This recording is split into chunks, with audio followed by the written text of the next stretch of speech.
অনা নচলিব ৰাইজক দিয়া প্ৰতিশ্ৰুতি পূৰণ কৰক ৰাইজক দিয়া প্ৰতিশ্ৰুতি পূৰণ কৰক ভগ্ন মথাউৰিত গধুৰ বাট বাহন নচলিব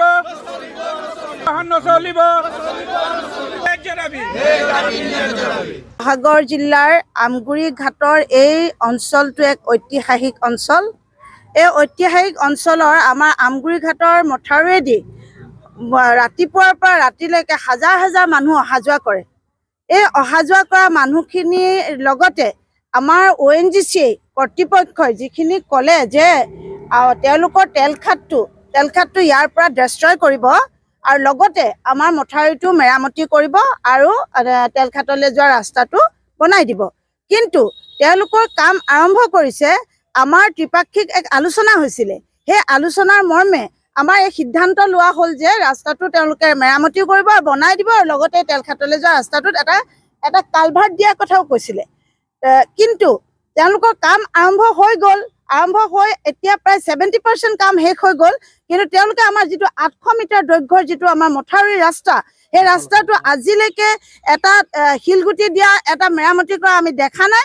আৰু লগতে আমাৰ এই তেলখাটলৈ যোৱা ৰাস্তাটো তেওঁলোকে কালভাৰ্টটো আমাৰ ঠিক কৰি দিয়া নাই। গতিকে আজি স্থানীয় ৰাইজে যি দুৰ্ভোগ ভুগিছে, সেই দুৰ্ভোগ ভোগাৰ কাৰণে আমি এটা সিদ্ধান্ত আমাৰ স্থানীয় ৰাইজে লৈছে যে যেতিয়ালৈকে ONGC কৰ্তৃপক্ষই এই কথাখিনি কাণসাৰ নকৰে আৰু আমাৰ ৰাস্তা তেওঁলোকে বনাই নিদিয়ে, আমি তেতিয়ালৈকে অনিৰ্দিষ্ট কাললৈকে তেওঁলোকৰ যি কাৰ্য তেওঁলোকৰ কাম কাজ আমি বন্ধ ৰাখিম। আমি অনিৰ্দিষ্ট কাললৈকে এই যাত্ৰা এই আমাৰ যুদ্ধ আমাৰ চলি থাকিব। এই ঐতিহাসিক আমগুৰি মথাউৰি ৰাস্তাটোৱেদি যদি কেনেবাকৈ আমাৰ বানপানী আহে আৰু এই মথাউৰি ভাঙিবলৈ হয়, আমাৰ গোটেই সমস্ত শিৱসাগৰ জিলাৰ এটা ছাইড সম্পূৰ্ণ আগুৰি ল'ব। সেই কথাষাৰ ONGCয়ে জনা উচিত।